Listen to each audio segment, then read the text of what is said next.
It was funny to me that the show wanted to take this risk, but for you to have a lead of color, that was too risky, right? When it came to, hey, we're going to have our first lead of color, which took 15 years, that person had to be damn near perfect on paper because that had to make sense to your audience. They had to be digestible to your audience. So it was funny to me that this is okay. Former executive producer, no longer with the show, said that DEI ruined the Bachelor franchise. Obviously, that's not the case. At the end of the day, when you thought adding diversity in the form of color is what caused the franchise to crumble, it turned out at the end of the day, it was a white felon. The Bachelor is over as we know it. The Bachelorette didn't get canceled because of one person. It didn't fall apart because of one bad season. The Bachelor broke its own franchise, slowly, publicly, and completely avoidably. And once you see it, you can't unsee it.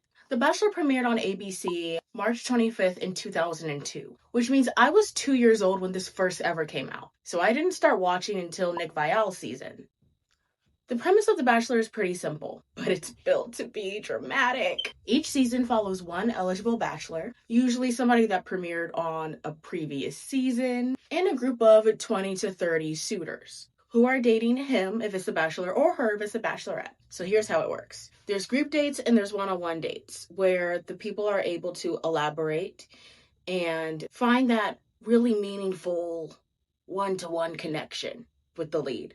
And then it leads to, at the end of the episode, a weekly elimination, which are referred to as rose ceremonies, which is how people get eliminated week by week, leading to hometowns, fantasy suites, and then the final rose, which usually is an engagement. It really was successful for several seasons, but The Bachelor had a diversity problem. See, most of the cast wasn't very diverse, and the lead was always white. So when Rachel Lindsay became the first Black woman to get to hometowns and later fantasy suites, she then became the first Black woman to be the Bachelorette in franchise history. Now, Rachel Lindsay might have been the first, but she wasn't the only.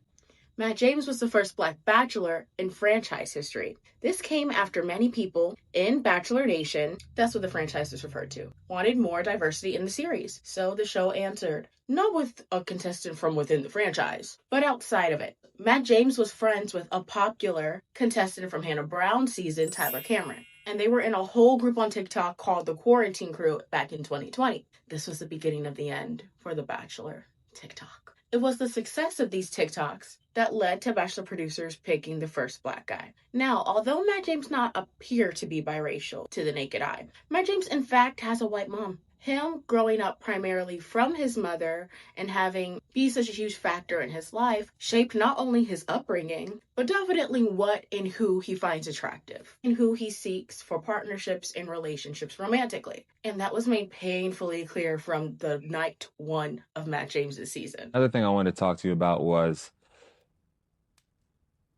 pressure that I put on myself just being the first Black Bachelor.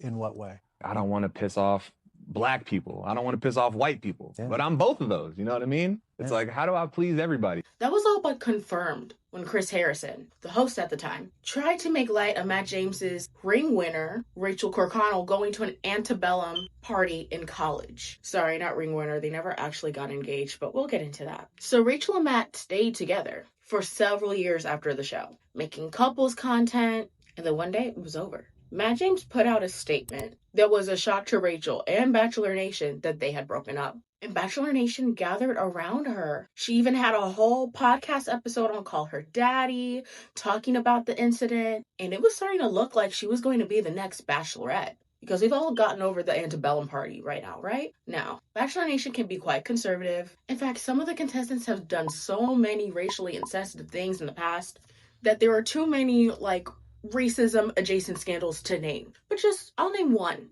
about Hannah Brown. Have you ever seen a real rock star? It's no good guitarist, man. Throw it. Oh wait, Yeah. Glock, and then it's throw it. Yeah.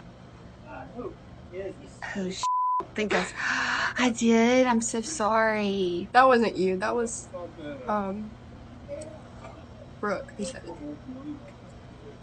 No, I was singing this. I'm so sorry. I don't think that you said that. I don't think, maybe No, it there is. was. I mean, no. Maybe it was Patrick. Yeah. And not to mention the flop that was Jen Tran's season. What do you think? Should we all watch it together?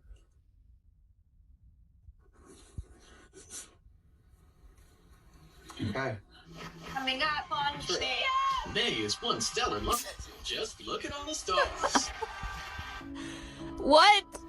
Now, Ashley Norton already has a fantastic video on this topic, breaking down her season at length, so I will definitely be recommending that, and I'll link it down below in the description. So The Bachelor was a pretty racially insensitive franchise, but for some reason it still brought joy to me from afar. Never something I wanted to participate in or critically think about. I know it's a predominantly white show. That's why I jokingly called it my white-on-white crime show. This is like my baddies for white people, but it's still a little dignified. It's the kind of mess I can get into. Like Taylor Frankie Ball, a divorced mom with 2 baby daddies, 3 kids and on probation, but she's white and Mormon. With about 9 million followers across multiple platforms, she was sure to be ratings gold. So let's move it on to Sunday nights instead of Monday nights to compete with Euphoria and really show them who's boss. This plan surely isn't gonna backfire. This morning, after a disturbing video surfaced showing the star involved in a violent domestic altercation, ABC has made the decision to pull the season of The Bachelorette altogether. It did. The plan backfired. Turns out the problem with The Bachelor wasn't that it was becoming a melting pot with more leads of color. It was the implicit bias that allowed them to think that a white woman couldn't be capable of taking down an entire network. They cut corners. They didn't look into Taylor Frankie Paul's criminal record or bother to listen to the women that were on camera with her for several seasons, warning ABC of what would happen. The Bachelor franchise falling apart could have been avoided if they tried to do one more thing differently. Stopped blaming their decline on viewership on race. Since The Bachelor is gone as we know it, in its wake has been left some theories about who could be the next Bachelorette instead of Taylor Frankie Paul. Some people have thrown out Maura Higgins. There are rumors that she's in talks to actually have this happen and they're just in contract negotiations. I would love for it to be Sierra from Summer House, having to do with all the controversy that has come up out of what's going on with her. I would love for her to have her Ariana Madix moment. And I do feel like Maura Higgins is kind of too big for The Bachelor. But Sierra is still like building her brand. So it makes sense to me for it to be Sierra rather than Maura. And since The Bachelor has left a huge hole in my heart, what I have been watching is Love Overboard on Hulu, Alex Cooper's new show. And I am working on a video about all of it. So be sure to subscribe. Give me a hype, give me a like, and drop this emoji in the comments. See you later, Royal Village. It's also still crazy how there are people online that still blame me for even this latest issue in Bachelor Nation. They blame me for Soup Kitchen leaving the franchise. And they say if that never happened, then this wouldn't happen. And all I'll say is the fact that you can't hold the responsible people accountable is why people like this continue to fail upwards. People need to be held responsible for what they do and stop trying to find a scapegoat. These things are happening because of these people's very actions. It ain't nobody's fault but theirs.